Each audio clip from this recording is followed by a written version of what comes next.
Students, आज जो हमारा टॉपिक है वो है some special type of square matrices. ठीक है, अब देखो ये क्या है कि ये जो अभी मैं तुम्हें 3 4 5 टाइप के कुछ स्क्वायर मैट्रिसेस बताऊंगा, वो क्या है कि वो बोर्ड के पॉइंट ऑफ व्यू से तो इम्पोर्टेंट नहीं है। बोर्ड के पॉइंट ऑफ व्यू से क्या मतलब हुआ कि बोर्ड में नहीं आता है। ठीक है, तो हाँ, लेकिन ये जेई मेंस और जेई एडवांस के लिए बहुत इंपॉर्टेंट है। इस पे डायरेक्ट क्वेश्चन तो नहीं आते हैं, बट इसको यूज़ करते हैं, क्वेश्चन में यूज़ करते हैं। तो अगर तुम्हें बस इसका डेफिनेशन याद है कि ये मैट्रिक्स क्या होता है, इसकी प्रॉपर्टी क्या होती है, तो बस चल जाएगा काम। ठीक है, तो सबसे पहले जो हम लोग करते हैं क्या, आइडेम्पोटेंट मैट्रिक्स।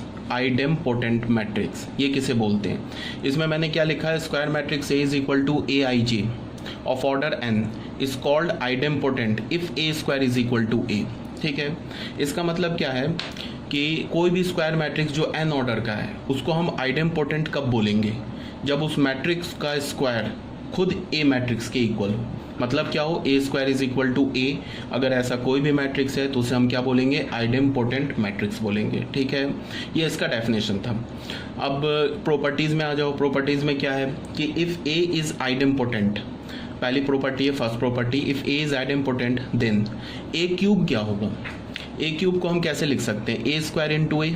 ठीक है, अब फिर ए स्क्वायर को क्या लिख सकते हैं, A, because A square is equal to A. ये तो आइडेम्पोटेंट का प्रॉपर्टी हो गया। तो फिर क्या हो जाएगा, यहाँ ए लिख दिया तो फिर ये हो जाएगा ए इंटू ए, तो फिर ये बन जाएगा A square. Again A square is A, तो ए क्यूब क्या मिला हमें, ए। फिर ए टू द पावर 4 पे आ जाओ। ए टू द पावर 4 को क्या लिखोगे, A to the power 3 into A.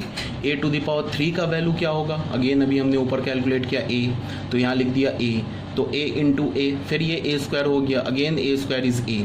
Similarly A to the power 5 is A and so on. तो हम क्या बोलेंगे, if A is idempotent matrix, अगर हमारा मैट्रिक्स ए आइडेम्पोटेंट है तो A to the power m is equal to A, where m is any natural number. ठीक है, तो इसको तुम कैसे समझ सकते हो कि जैसे कि अगर तुमने m का वैल्यू 1 लिखा तो भी ये सेटिस्फाई कर जाएगा, a to the power 1 is equal to a to the power 1। Clear है? अगर तुमने m का वैल्यू 2 रखा तो a to the power 2 is equal to a, ये तो आइडेम्पोटेंट का प्रॉपर्टी आ गया। अगर तुमने a टू द पावर 3 रखा तो क्या हो जाएगा, a to the power 3 is equal to a, अभी बताया। a टू द पावर 4 रखा एंड सो ऑन। ठीक है, बहुत सिंपल सी बात है। अब ये तो हो गया हमारा फर्स्ट प्रॉपर्टी। ठीक है, अब सेकेंड प्रॉपर्टी पे आ जाओ। यहाँ क्या लिखा है कि if a square is equal to a, हमारा जो मैट्रिक्स है ना, ए आइडेम्पोटेंट है तो ए स्क्वायर इज इक्वल टू ए होगा। ठीक है, ये तो आइडेम्पोटेंट का डेफिनेशन हो गया। तो फिर हमने क्या किया, दोनों साइड मॉड ले लिया। तो यहाँ से क्या हो जाएगा, mod of A square is equal to mod of A. फिर क्या हो जाएगा, ये मॉड का मतलब डिटर्मिनेंट ऑफ ए। तो यहाँ से क्या होगा, determinant of A whole square is equal to determinant of A. ये प्रॉपर्टी लग गई।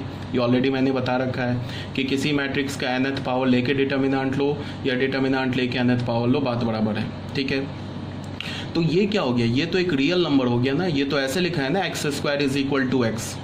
तो अगर जब भी X square is equal to X लिखा होगा तो एक्स के क्या कितने वैल्यूज आएंगे, 2 वैल्यूज आएंगे, 0 एंड 1। तो यहाँ से हमने क्या किया, इसको लेफ्ट हैंड साइड मिलेगा मॉड ए को। तो यहाँ से हमें क्या मिल गया, determinant of A minus determinant of A is equal to 0। Determinant A हमने कॉमन ले लिया, तो यहाँ से क्या हो गया, determinant of A into determinant of A minus 1 is equal to 0। ये नल नहीं लिखा है, ये 0 है, बिकॉज डिटर्मिनेंट ऑफ ए एक रियल नंबर है। तो यहाँ से किस फॉर्म का आ गया, ये X into Y is equal to 0। तो हम क्या बोलते हैं, x इज इक्वल टू 0 और y इज इक्वल टू 0। तो यहाँ से हमें क्या पता चला, determinant of a is equal to 0 और determinant of a is equal to 1। Hence determinant value of an idempotent matrix is either 0 और 1। तो यहाँ से हमें क्या कंक्लूजन मिला, ठीक है, यहाँ से हमें ये कंक्लूजन मिला कि if a is any idempotent matrix then its determinant value is either 0 और 1। 2 नहीं हो सकता, 3 नहीं हो सकता, -1 नहीं हो सकता। अगर मैंने तुम्हें कोई ए मैट्रिक्स दिया और ये बोला कि वो जो ए मैट्रिक्स है एक आइडेम्पोटेंट मैट्रिक्स है, तुम तुरंत क्या बोलोगे कि उसका जो डिटर्मिनेंट वैल्यू होगा या तो 0 होगा या तो 1 होगा। ठीक है ना? अब इसको हम यूज़ कैसे कर सकते हैं, इसको हम ऐसे यूज़ कर सकते हैं कि जैसे हमने कोई एक मैट्रिक्स दे दिया और उसको हमने क्या बोला कि check whether this matrix is idempotent और नॉट। तो एक तो रास्ता क्या है कि तुमने क्या करो कि उस मैट्रिक्स का स्क्वायर ले लो और देख लो कि वो सेम मैट्रिक्स के इक्वल आया कि नहीं। अगर सेम मैट्रिक्स के इक्वल आ गया तो आइडेम्पोटेंट है, नहीं आया तो नहीं है। दूसरा क्या रास्ता है कि तुमने उसका डिटर्मिनेंट वैल्यू ले लिया। तो डिटर्मिनेंट वैल्यू लिया, अगर मान लो -2 आ गया तो तुमने उसी वक्त उसे रिजेक्ट कर दिया, बोला कि this matrix can not be idempotent because it's determinant value is -1। ठीक है, ये सब इतना बोलने की जरूरत है नहीं, सब ऐसे ही है बस। ठीक है, ये समझ में आ गया होगा। फर्स्ट प्रॉपर्टी क्लियर होगा। फर्स्ट प्रॉपर्टी में क्या बोला कि अगर ए आइडेम्पोटेंट मैट्रिक्स है तो ए पर कोई भी पावर ले लो, दुनिया का नेचुरल नंबर कोई भी पावर ले लो, वो ए के इक्वल ही आएगा।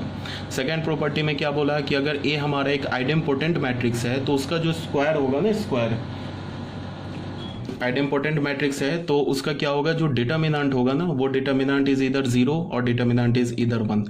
ये भी क्लियर है।